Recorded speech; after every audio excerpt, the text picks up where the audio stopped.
Bem-vindos de volta aqui ao Summit Saúde 2024, que está acontecendo na ACM, Associação Catarinense de Medicina, em Florianópolis, que está sediando este evento. Eu tenho agora a alegria de receber aqui Amanda Piazza. A Amanda, ela é estudante do 10º período de Medicina em São Paulo e desenvolveu uma solução muito interessante para os estudantes da área da saúde e para facilitar a prática clínica, que se chama CARDS de Referência Clever. Ela já vai explicar para a gente exatamente o que é isso. Amanda, muito bom te ter aqui, é uma alegria, muito grata pela sua participação. É um prazer enorme estar aqui, é um prazer poder conhecer vocês, poder contar a minha história. A gente veio para mostrar o meu produto, mas eu também gosto de compartilhar o que me trouxe até aqui. Então, aqui a gente vai falar sobre isso hoje.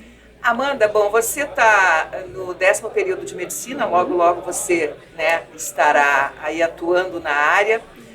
Você desenvolveu um sistema muito interessante de CARDS de referência. Você poderia explicar para a gente como que surgiu essa ideia? Claro. Eu estudava medicina na Itália, na verdade, e durante a pandemia eu transferi para o Brasil. E aqui eu comecei a fazer estágios, né, pegar plantões para aprender mesmo na prática mesmo com os médicos.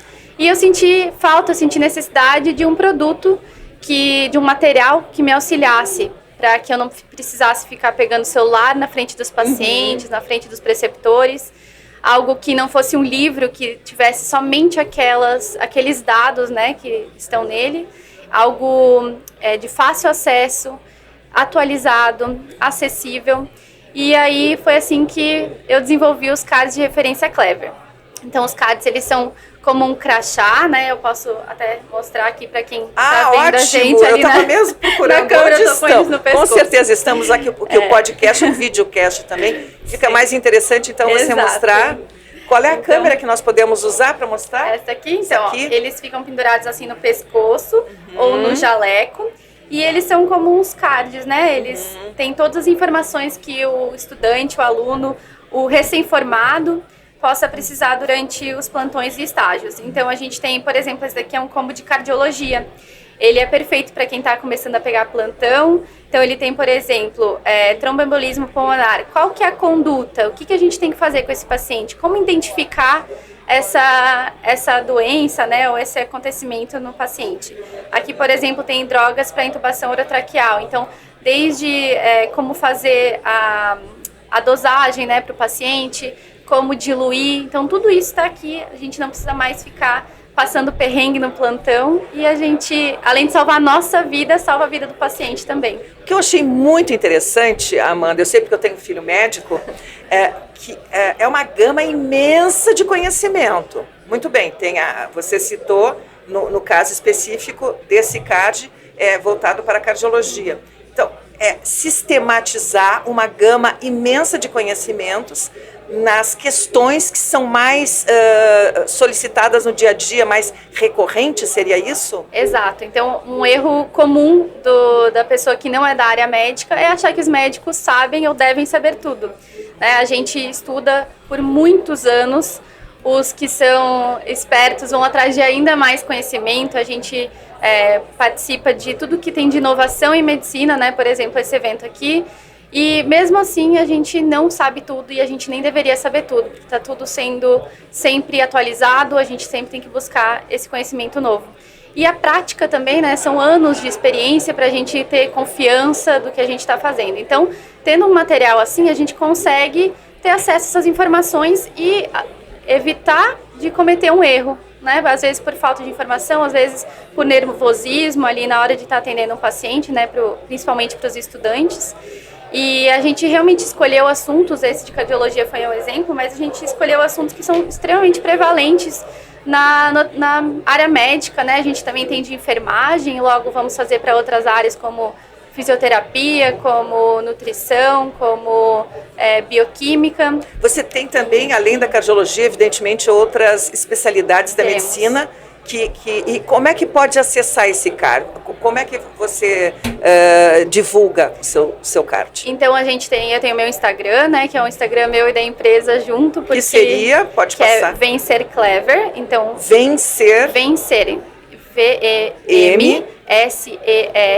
Clever.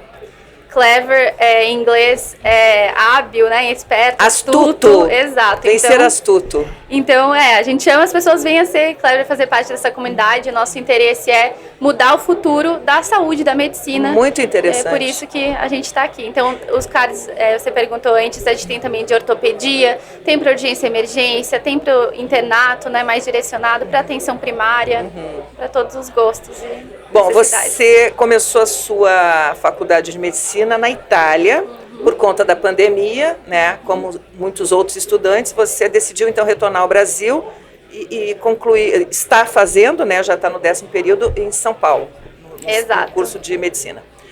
Como é que você vê a medicina, por exemplo, da Itália especificamente, em comparação com a medicina no Brasil? O ensino lá é muito diferente do nosso? A principal diferença, que foi um dos motivos que eu quis transferir para o Brasil, foi que aqui a prática é mais forte. Então aqui a gente tem um internato, né, são 2 anos, para quem não é da área, são os 2 últimos anos. Os 4 iniciais seriam mais teóricos. E os 2 últimos anos mais a prática clínica mesmo. Exato, onde a gente tem os estágios, né, que são obrigatórios, que a gente aprende tudo na prática em si. E lá na Itália não tem, então a gente faz estágios lá também, mas não tem esses 2 anos que são específicos para isso, para adquirir experiência. Então esse foi um dos motivos que fez com que eu quisesse transferir, mas ao mesmo tempo, enquanto eu estava lá, eu tinha acesso a o que tinha de última, ponta. Isso, de ponta de tecnologia. Então assisti cirurgias robóticas lá como estudante do 1º ano de medicina, há uns quantos anos atrás. Isso, né? Em Milão. Isso em Milão.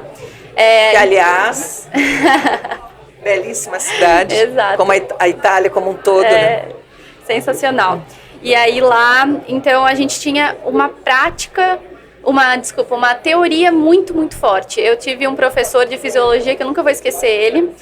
E ele foi uma das pessoas que descobriu uma teoria para os neurotransmissores, que é utilizada hoje no mundo inteiro.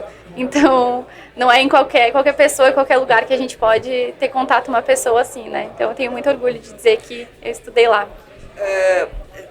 Enfim, você falou do ensino na Itália e agora me reportei ao meu filho que se formou na Rússia.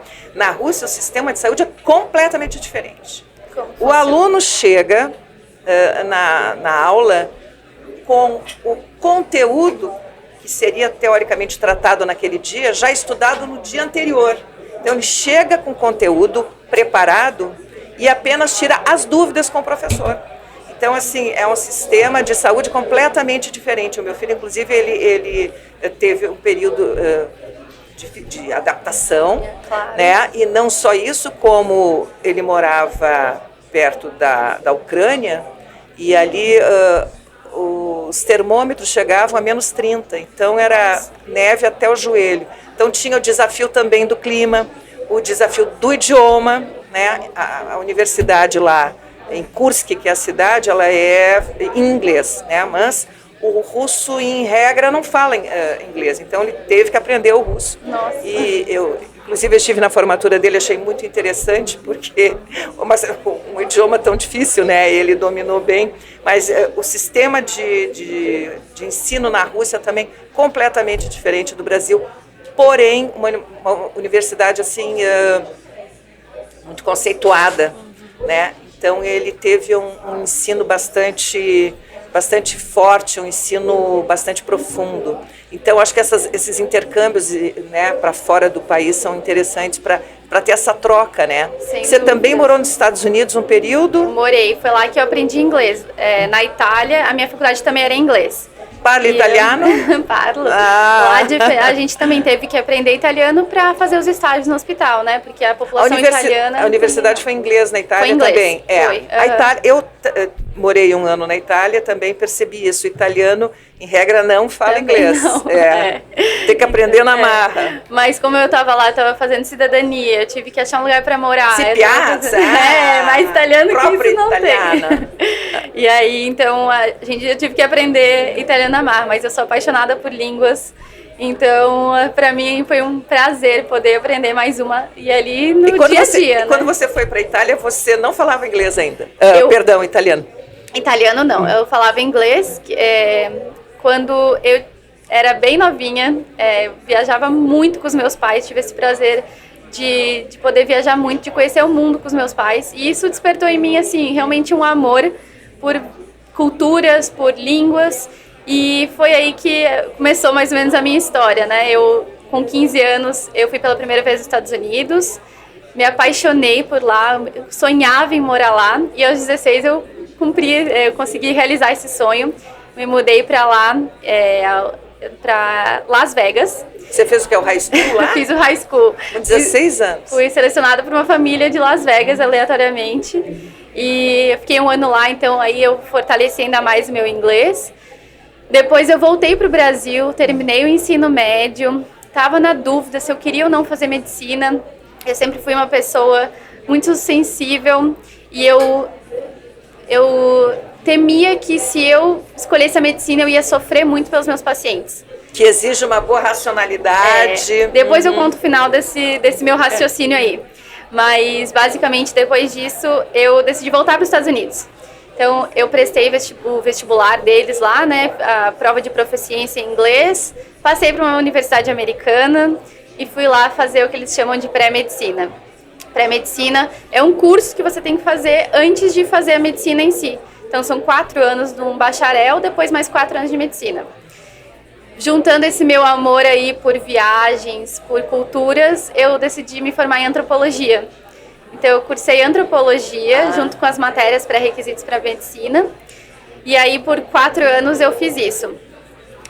Sempre com a medicina em mente, né? Chegando a hora de prestar prova para medicina nos Estados Unidos, eu acabei decidindo ir para a Itália. Eu esqueci de uma parte. Eu tinha feito, durante a minha estadia nos Estados Unidos, nos 4 anos, eu fiz um intercâmbio para a Itália. Eu fiquei 6 meses em Florença e eu tinha me apaixonado por lá. Como não se apaixonar pela Itália? Como que é o sistema na Itália? Tem vestibular ou não? Tem sim. Eu prestei uma prova também, passei e fui para lá. E aí, lá já cursando medicina, né? Agora, e aí você já tinha o inglês, né? Exato, exato. Agora, a resposta daquela pergunta, se eu ia sofrer, né?